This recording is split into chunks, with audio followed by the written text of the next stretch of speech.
Check this.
All right. Good morning, everybody, and welcome to Be Encouraged. It's myself and my good buddy Derek Pearson is also here.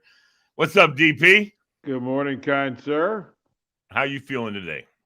It's a good day. It's a blessed day. Let's do something good with it. That's for sure. That's for sure. Have you been watching the Olympics? I have.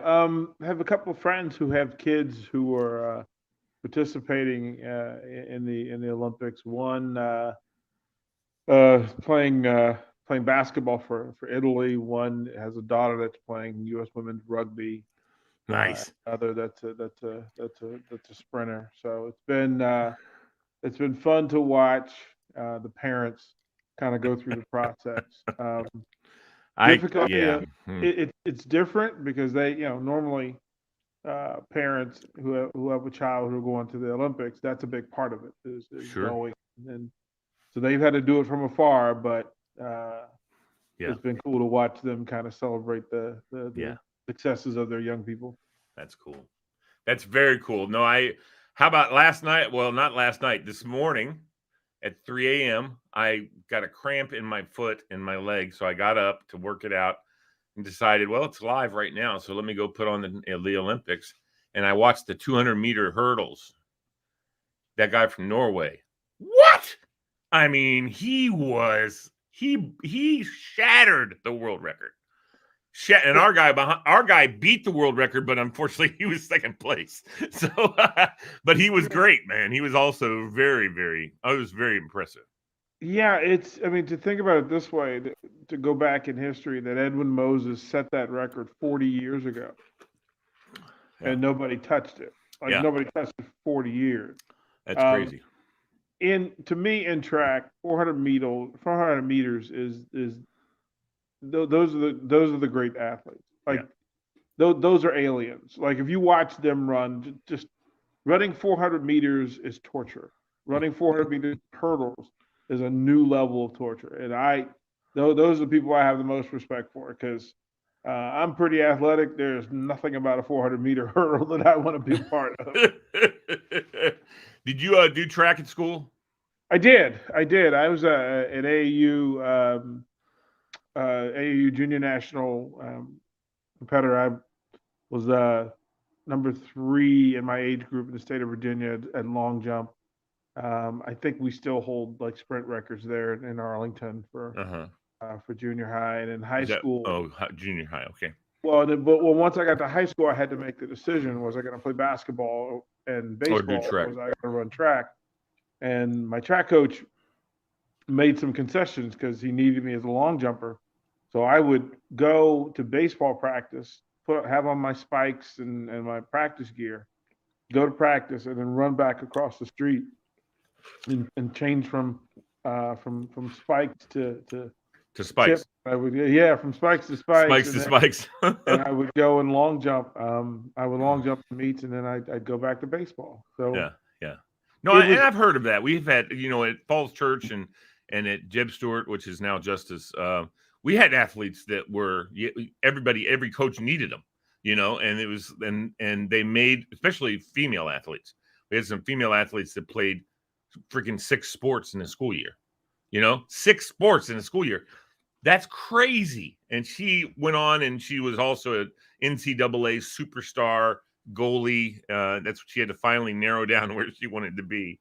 And I think she could be playing pro if she wanted to, but she wants to get into business and also sports management and stuff like that. So that's what she did with her degree. And so she didn't move out to play. But I watched her as a high schooler, and being a person who I know about most sports, and I'm pretty familiar with most sports and the technical way that people should do things. People ask me, people go, "What do you know about diving?" Dude, I just listen. I listen to what the commentators and what the experts are saying to look for, and then I look for that. It's not hard. You know what I mean? It's not, I just listen to those guys. And when they're talking about the way they come into the water, all these different things, and I just pay attention to it. I don't really know necessarily the points that come off or go on for different things, but I know what's a good jump. What's a good dive. I mean, that's a good dive. I know it's a good jump in long jump. I listen to those guys talk about how you have to release, and when the guy puts his foot down before the board, he's taken like 4 or 5 inches away from his jump, because he didn't place his foot right. I mean, there's so many things, and I'm a big sports, I'm not a fanatic for players, but for the sports themselves. I love watching people play baseball. I don't care who's playing. I love I love watching soccer. I don't care who's playing. I love watching football. I don't care who's playing. I just love the sport, and I love to see the guys. And of course, I know who some of the stars and things like that are. But I'm a big fan of the Olympics. I love everything from the twirly twirl gymnast girls. I love watching that, and to synchronized swimming, which I can't wait for that to start, because that's I don't know how those girls do that, man. That is just like you said, 400-meter hurdles. Watching those girls underwater spinning around upside down, and I mean, man, I'm so impressed with that. That is so impressive to watch them do that, and I'm so impressed with Simone Biles winning the bronze in the beam, and I'm glad she finally she was able to do that. I didn't see the routine, so I don't know. They were talking about that she may back off her dismount because that's one of those places where the twisties get you.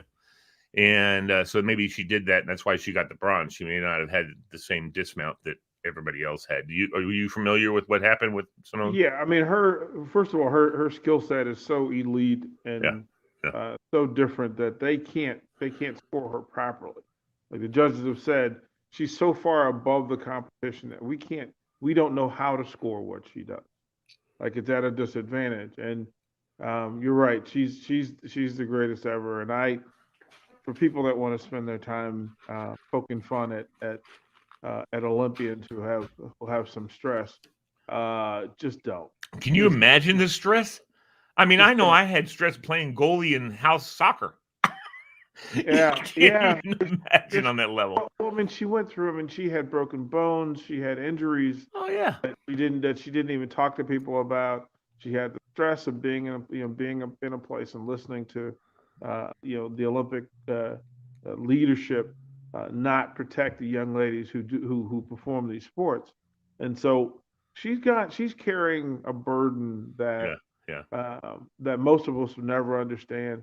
It's our job to be understanding of people's humanity.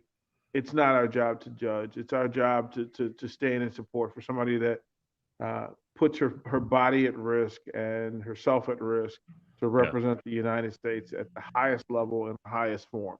Right, right.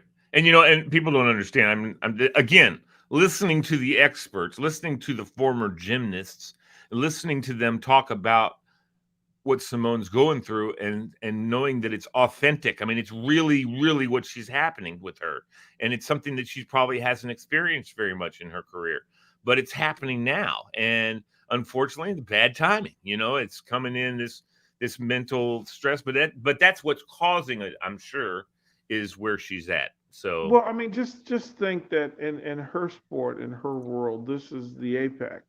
So who would choose to go through this uh-huh. at Yes, the sir. moment where it has the most value for her, and where she's put the most energy? Look, most of the people who are criticizing her couldn't do a cartwheel. Right, right. They couldn't get off the court. They couldn't do a standing backflip. They couldn't do anything that she does. They couldn't even get up on the rings. They Yeah, couldn't jump up on the pommel. Like just on the beam. Let let athletes be athletes. It's exactly. there's so much envy and venom out there. And don't be that person. Right. I was always taught that. Well, geez, the Olympians are the best of us, and that's why we rally for them. They're Hmm. representing all of us, and why That's would right. you want to criticize somebody that is simply out there sacrificing for the Yeah. best?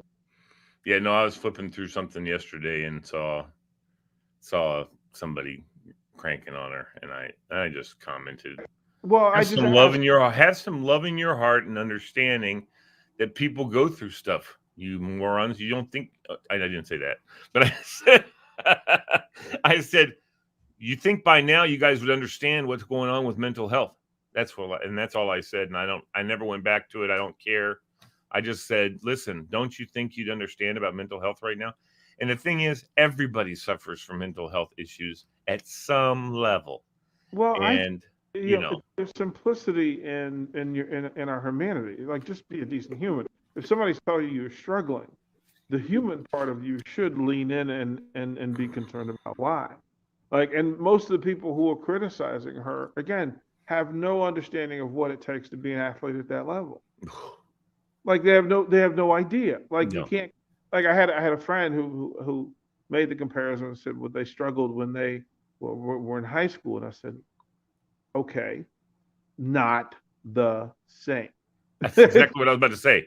I was about to Not say, Derek, the same. I can't imagine what a high school gymnast goes through, much less somebody who's at the elite level of the Olympics. I mean, I watch these high school kids do gymnastics, and I'm awed. I'm in awe, and it's just it. I go, wow, it's amazing to watch how nimble and how acutely aware they are of where they are, and but then and that's like 500 more levels to go to the Olympics. Yeah, You know, yeah. I mean, the best in the world. Again, it's mortals who are trying to critique and lessen the greatest athletes on the planet. yes, Like and they it's are. like that to me helps me identify who people are. Yeah, yeah, That that look, if you could do one thing that she could do, cool. Go ahead and yeah. have your say. But there's too much. I don't have the desire to beat people up No, who right. perform whether it's movies, comedy, athletics, uh, technology, whatever it is that people perform at the highest level. It's not my place to criticize them. It's Right, just right. Well, it's and one of the things that I always think about, having done covered high school sports, and talking about how many kids are involved in high school sports. How many kids? I mean, thousands, hundred thousands of kids are involved in high school sports, and I don't know how many of them. Not all of them want to go on and play more, but they're not gonna. They just don't have the skill set to go to the next level.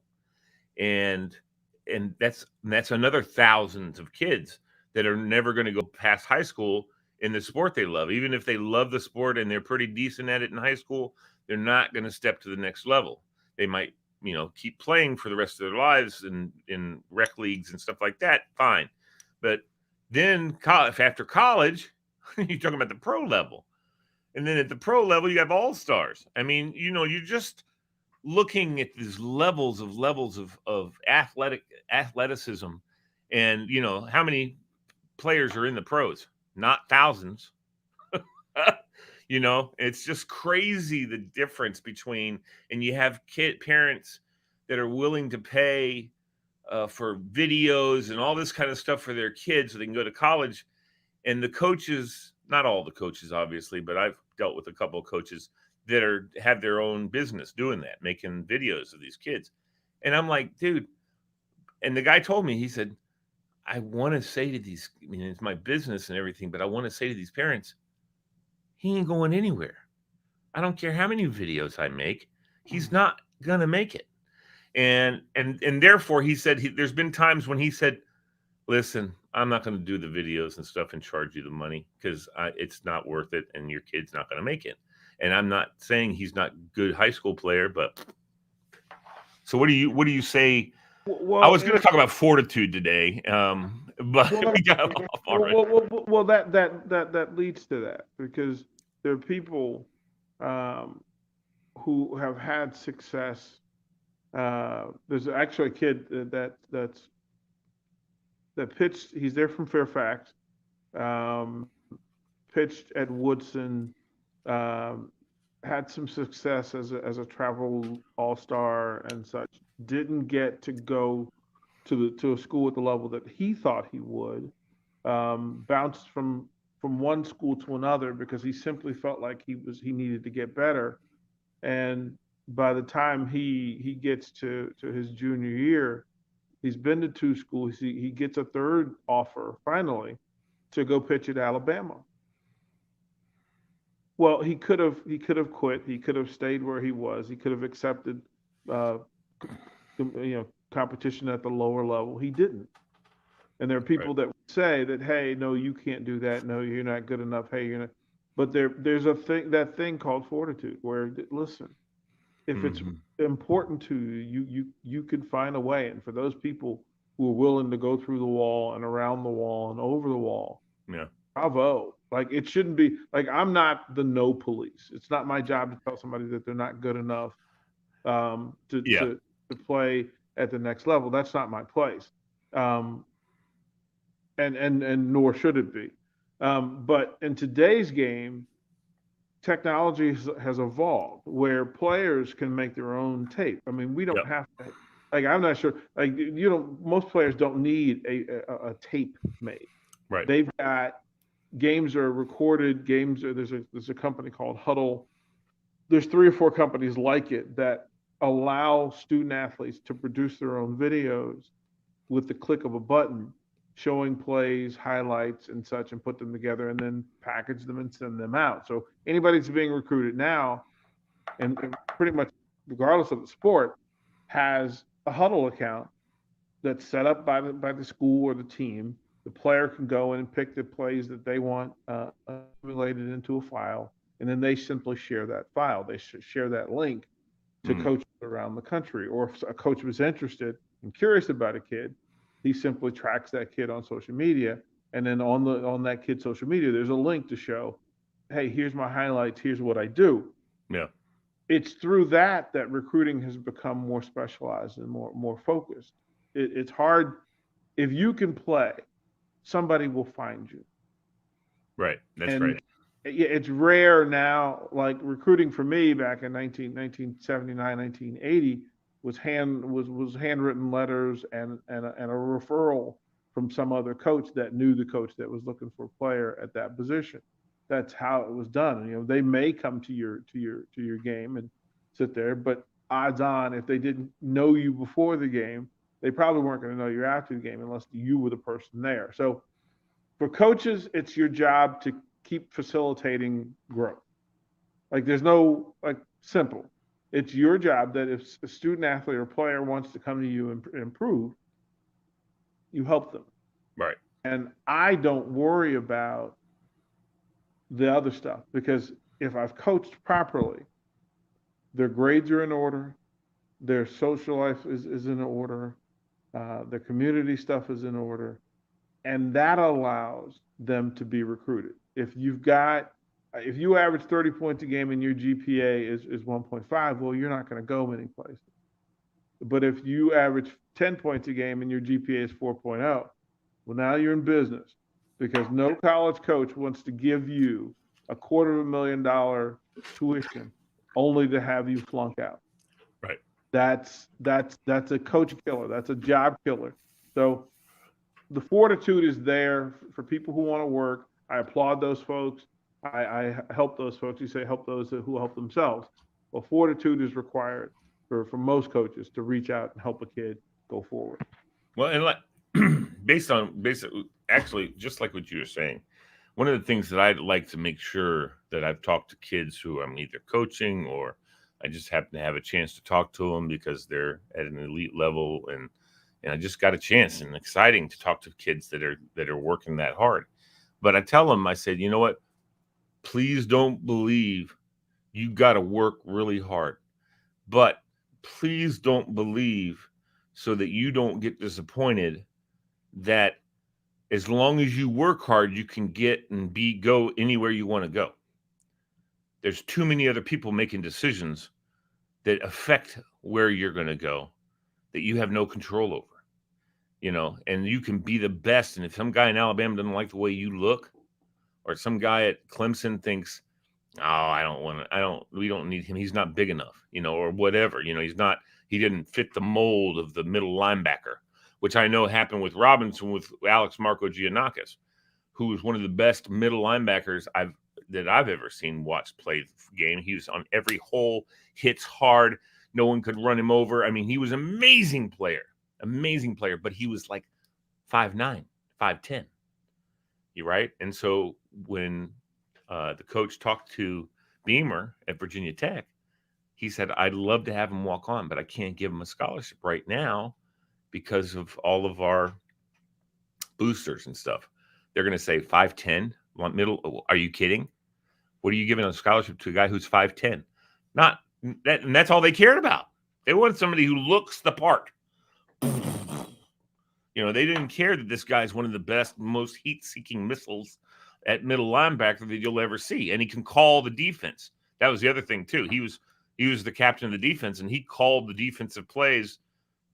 Obviously were sent into him most of the time, but he called the audibles, and when he saw the offense set up a different way than they were expecting, he had, of course, Mark Bendorf always had great linebackers, but Marco was amazing to watch play football, and I think it was a travesty. He did walk on at Virginia Tech, and he did play in games, but I don't think he ever got offered a scholarship. I think he just went there. I'm sure they got money for him and stuff, other ways. There are the basic metrics. What I tell and several of the coaches, my coaching buddies, all work from this. That we ask people to find, when you identify places you want to go and play, go to their roster and look up and down for guys that play your position. And what are the common threads in those things? You have to be able to see yourself in that group. Right. Because if you can't see yourself in that group, they're not going to see yourself in that group. And 5'9" linebackers, they do happen, but they're rare. Right. They're rare. Right. And it's not because of bias. It's because from a physicality standpoint, the wear and tear on a 5'9", 205-pound middle linebacker, especially in today's game with 330-pound centers and guards banging on you, leaning on you over the course of a season, it's just a lot. Mm-hmm. And we don't tell people, no, don't do it. We simply say it's going to be a little bit more difficult. It's one thing to be a 200-pound linebacker amongst 240-pound linemen. It's a whole different story when it's 340-pound linemen who are leaning on you in that way. But I still, Nick Bonacani made it as a small linebacker. Yeah. Sam Mills made it as a small linebacker. Sam Mills, that's the one I was thinking of. London Fletcher from London Fletcher, that's the other one I was thinking of. He was a beast.